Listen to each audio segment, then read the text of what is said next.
DSTV are facing a huge problem. They are about to lose 16 of their channels. DSTV for the longest time has been the TV boss in Kenya, but we have read in the news that they have lost 90% of their subscribers.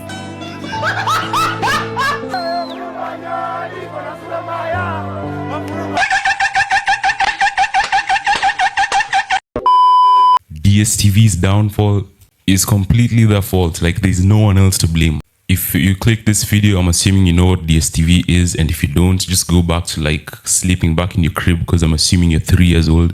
But I'ma just explain what it is for the younger demographic in my videos. DSTV was Sub-Saharan Africa's biggest broadcast satellite service owned by MultiChoice. And unlike Netflix, which just requires like an internet connection, DSTV worked like quite differently. So basically how this shit worked was that DSTV had this big ass buildings called broadcasting stations, and said stations would send like these audio and video signals to satellites up in space. And you as a viewer will have something in your house called a satellite dish. That satellite dish would pick up the signals from the satellite in space, and then blah blah blah, does a bunch of things, and then all of a sudden you're watching TV. Now if you're smart, you'll already know a problem associated with like sourcing your signals from space. But if you're dumb like me, you probably need a video like this to explain why. So sit your buns down, get a snack, enjoy the video, my nigga. Google called us retarded for building this with company resources. Real trap shit. So we parted ways and launched on pump.fun. This isn't your UNC's AI technology. Welcome to the future, nigga. Nigga chain AI layer. Before I even start talking about why DSTV fell off so bad, I'ma talk about why DSTV got so big in the first place. So Google says, okay, I don't care what the fuck Google says. I might just give my honest opinion, because as you all know, my opinion is always correct. Yeah, sure, maybe DSTV got big off the sport channels it had, but like other decoders had like sport channels as well. But DSTV had like a better interface compared to like the likes of Zuku, Star Times, whatever the hell the others were. So naturally, DSTV just became a better reference for someone who'd want to tap into cable TV. Yeah, but yeah, that's my honest theory, because ain't no way it was only sport. Now I'ma shit on DSTV a lot in this video because they made one trollable mistake. But I'ma first talk about things I actually liked about DSTV. Number one, it had Nickelodeon. Yeah, I used to like brain dump a lot into the shows in Nickelodeon. If you are affiliated with any of these shows, just know you know ball. Yeah, you know ball for sure, bro. Yeah. Yo, matter of fact, I'm never forgetting this one iCarly episode where like Freddy broke his leg and stuff. Then Carly pulls up to his house to take care of him. And then my man falls down in the shower. And guess what? It's only Carly in the house. So Carly has to go rescue him. And guess what she does? She slides a pair of Freddy's underwear over her eye to act as a blindfold.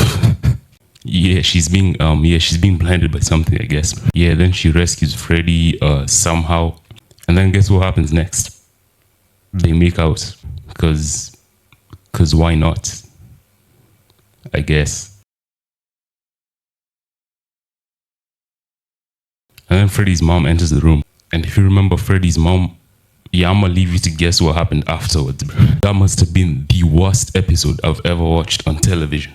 Yeah, I think that's the first episode when I actually realized that Dan Schneider was a freak, because what the fuck was that episode, bro? What the fuck? Hey, yo, mind you, these were kids that were acting this. Yeah, these were kids. These weren't like adults. These were kids. Hey, yo, shout out to the cast for like agreeing to act out something like that, bro. Yo, because if I read the script and get told that I'm supposed to act out being rescued butt naked in a shower, yo, I would have just left the set from there, my nigga. Okay, that was on a side note. That's not even what the video is about. The second thing I liked, the walker. Yeah, surprisingly, I had a walker.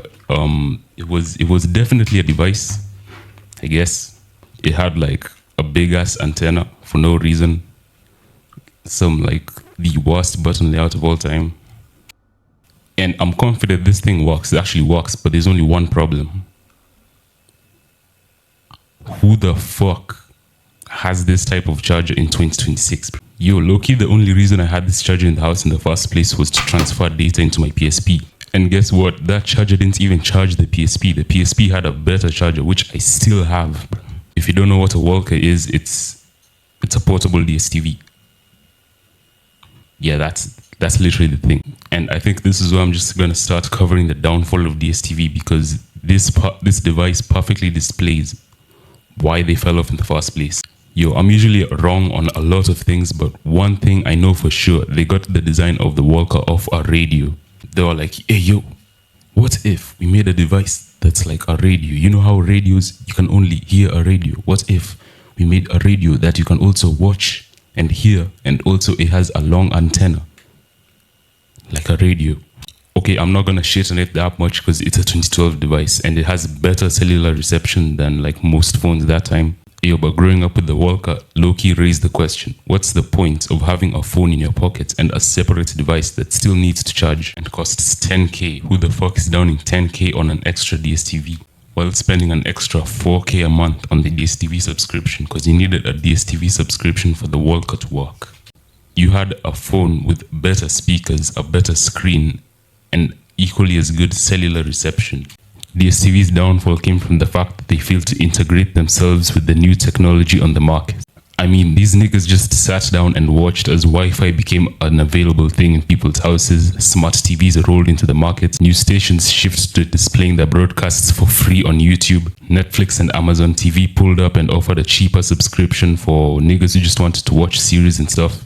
And most importantly, more control over what the fuck they were watching. Remember when I talked about how like satellite TV works? Yes, so apparently when it rains, even in the slightest, the clouds in the sky will actually block those signals from reaching your house. So at that point, you're not even watching TV. And I don't know about you guys, but I think the most satisfying time to like watch your favorite series is when it rains. Plus, even with that, let's say it's just a normal day, you still have to like make sure you're in time to actually watch whatever the fuck you want to watch. Because even if you miss it by 10 seconds, it's over for you, bro.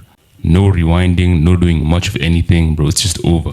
But even with all of that, they just continue to bump up the prices, pretend that everything's just gonna be normal, lie to themselves with the statistics that, oh yeah, a large majority of Kenyans are using DSTV anyways. You don't have to worry about Netflix. We already got like majority of the markets. But it takes just a pinch of a second to realize, oh yeah, you mean I can have a cheaper alternative, just paying for Wi-Fi, subscribing to Netflix, doing all of that for a much cheaper fee compared to like paying more for alternatively less control, less channels, and most importantly, the unwillingness to just adapt to the new evolving industry. DSTV is just like the example of that one old guy who's just like, oh, look at this, bro. They have new, better technology than whatever we had in the past, but that will never catch on. Back in the day, we used to have like, you know, a cold run iron box or something, bro.